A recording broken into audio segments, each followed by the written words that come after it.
Ojo, porque la idea que vamos a explorar hoy es de las que hacen temblar un poco los cimientos. Sí, es una tesis potente. La cosa es que la economía de Estados Unidos, esa que siempre nos venden como una locomotora, podría estar, al borde de una crisis bastante monumental.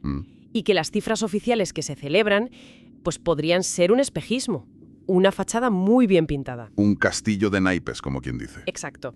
Tenemos sobre la mesa un análisis muy directo, que no se anda con rodeos. No para nada. Y argumenta precisamente eso, que la administración de Donald Trump estaría utilizando las estadísticas económicas para ocultar una crisis laboral y financiera pues mucho más profunda de lo que parece. Vale. Nuestro objetivo hoy es meternos de lleno en ese argumento. Vamos a desgranar cómo se interpretan aquí los datos de empleo, de deuda, de inflación y ver qué panorama general dibuja esta perspectiva tan crítica. Suena interesante. Vale, vamos a desgranar esto. Venga. Empecemos por donde empieza el propio texto, con algo que, a primera vista parece una noticia fantástica. Sí. Las solicitudes iniciales de desempleo se situaron en 191.000, una cifra muy por debajo de las 220.000 que esperaba el mercado. El titular perfecto. Claro, esto se presentó como un gran triunfo. Claro, es que es el dato ideal para vender optimismo, pero el análisis lo desmonta de inmediato con una analogía que es bastante potente. A ver. Dice que celebrar esto es como celebrar que un avión sin motores cayó más lento de lo previsto. Uf, o sea que el aplauso es porque el batacazo no fue tan fuerte como se esperaba, pero... Pero el avión sigue cayendo. Exacto. Es una imagen demoledora. Totalmente. Cuestiona el valor real de esa cifra, así, aislada. La pregunta fundamental que se plantea es, de toda esa gente que ya no solicita la ayuda por desempleo, ¿cuántos siguen en realidad sin trabajo? Claro. ¿Cuántos simplemente han dejado de cumplir los requisitos para recibirla? Porque el sistema en ese punto ya no los cuenta. Y ahí es donde el argumento se afila y apunta a la crítica central, ¿no? No es solo la cantidad de empleo, es la calidad. Se habla explícitamente de empleos basura. Sí, trabajos a tiempo parcial, por horas, sin beneficios sociales, sin seguro médico.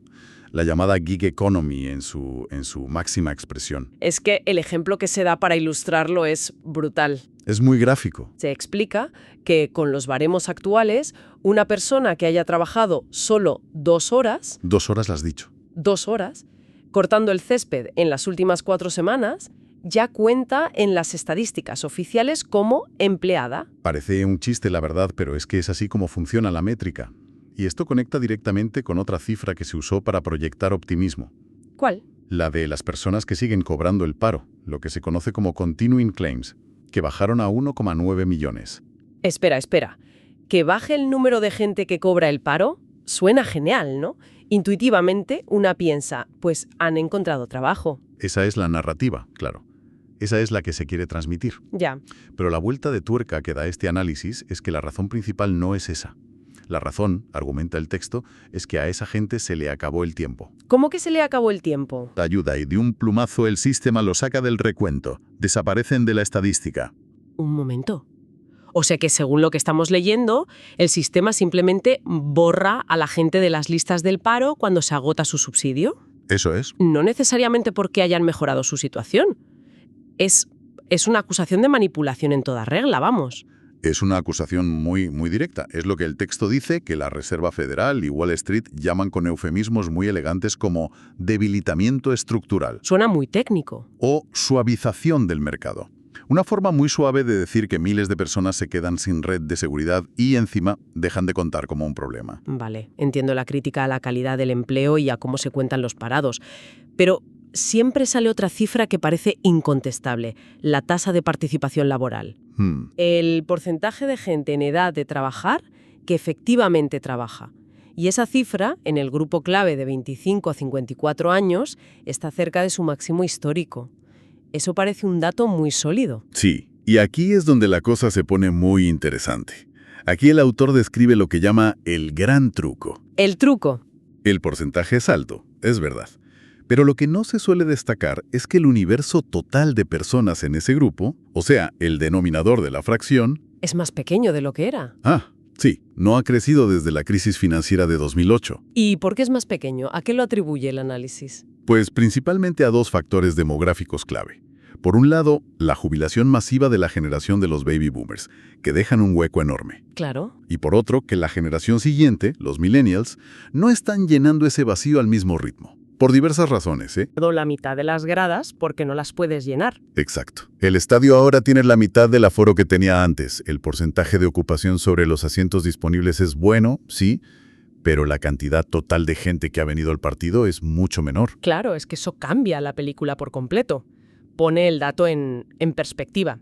Y si se amplía la foto a toda la población adulta, ¿qué nos encontramos ahí? Pues el dato que se ofrece es aún más crudo.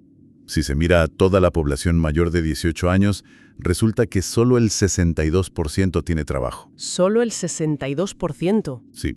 Y la conclusión a la que llega este análisis es drástica. Menos de la mitad del país está sosteniendo económicamente a todo el resto. Uf, es una imagen muy potente. Deja de ser una estadística fría y se convierte casi en una cuestión de física social. Un peso enorme sobre muy pocos hombros. Totalmente. Califica este modelo como insostenible y, cito textualmente, destinado al fracaso. Y claro, si menos gente sostiene al país, como se argumenta aquí, me imagino que eso tiene un impacto directo en el bolsillo de la gente, en lo que cuesta vivir cada día. ¿Aborda el texto esta cuestión? Totalmente. Es el siguiente pilar del argumento.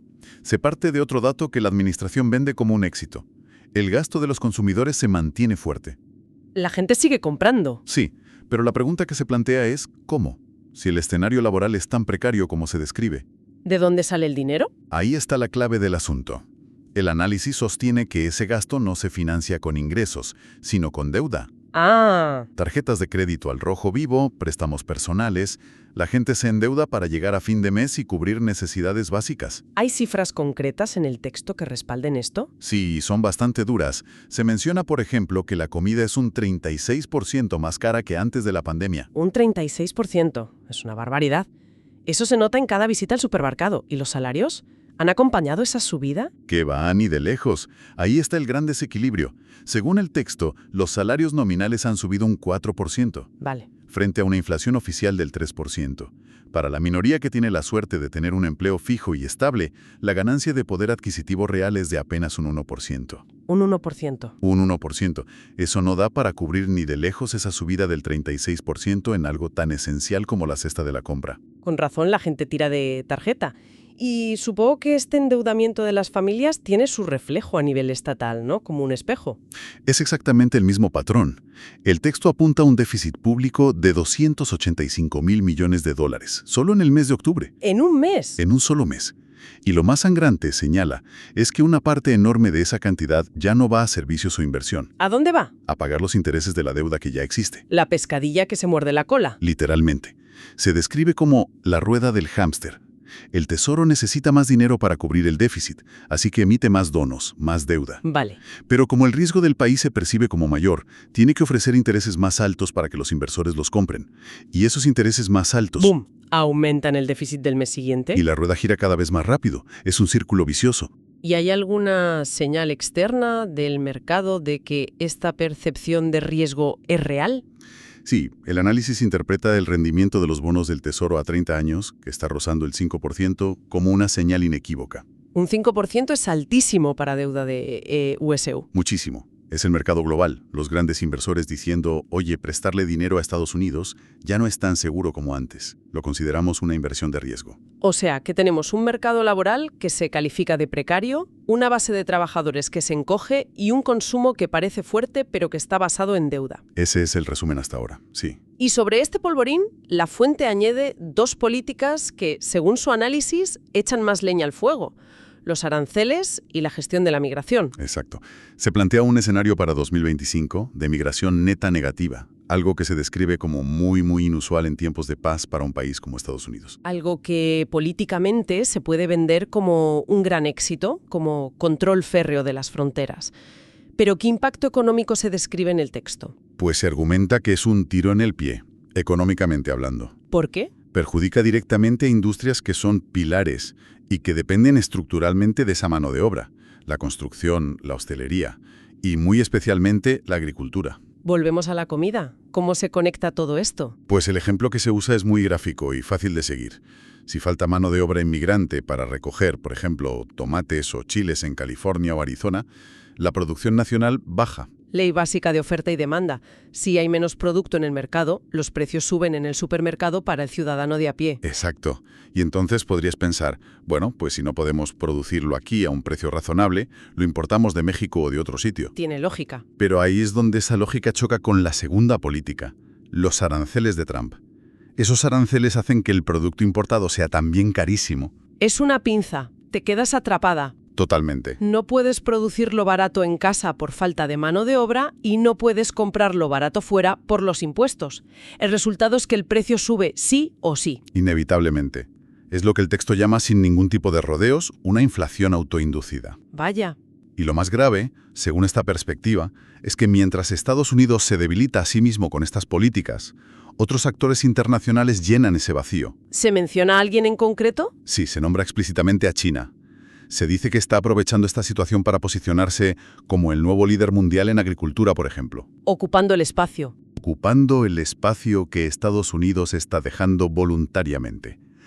La conclusión final de este análisis es demoledora. En este juego pierden los inmigrantes, pierden los ciudadanos estadounidenses con precios más altos, pierde el dólar. El único que gana es China. Entonces, si juntamos todas las piezas de este puzzle que hemos analizado, el panorama que dibuja la fuente es bastante sombrío. Mucho. No hablamos de un bache económico, sino de un problema que se considera estructural. Efectivamente. La idea central que se transmite es que las cifras de empleo que se celebran en los titulares en realidad ocultan una precariedad laboral generalizada. Que la base de gente que trabaja y cotiza para sostener el sistema se está encogiendo peligrosamente. ¿Y el consumo? Y que el consumo, que parece el motor, es un espejismo sostenido por la deuda de las familias para tapar una inflación galopante en bienes de primera necesidad. Y a todo esto se le suman unas políticas comerciales y migratorias que, lejos de solucionar nada, desde este punto de vista, agravan el problema. Sí, creando una inflación casi por decreto y cediendo terreno en el tablero global. Entonces, ¿qué significa todo esto? La visión de conjunto que se presenta es la de una economía que parece un gigante con pies de barro. Una estructura que se sostiene por una narrativa de éxito, pero cuyos cimientos, al rascar solo un poco, se ven extremadamente frágiles. Ya. El término que se utiliza para describir el posible desenlace es el de una debacle anunciada. Hay un último punto que el texto menciona casi de pasada, pero que me parece crucial para entender el impacto social de todo esto. A ver. Se dice que en este entorno tan hostil, las grandes corporaciones devoran a las pequeñas empresas. Sí. Las grandes sí pueden absorber el golpe de los aranceles o de una crisis, pero los pequeños negocios, los comercios de barrio, se ven abocados al cierre. Sí, es una consecuencia directa de este modelo. La consolidación del mercado en menos manos, cada vez más grandes y más poderosas. Una especie de darwinismo económico acelerado por la crisis. Y eso nos deja con una última idea para la reflexión que va más allá de los fríos números macroeconómicos. Sí. Si el análisis de esta fuente es correcto y las pequeñas y medianas empresas, que al final son el tejido conectivo de cualquier comunidad, son las más vulnerables en este entorno, ¿qué efectos a largo plazo podría tener esta concentración de poder económico? Claro. Ya no solo en la propia economía, sino en la estructura social, en la vida de los barrios y en la diversidad de nuestras ciudades.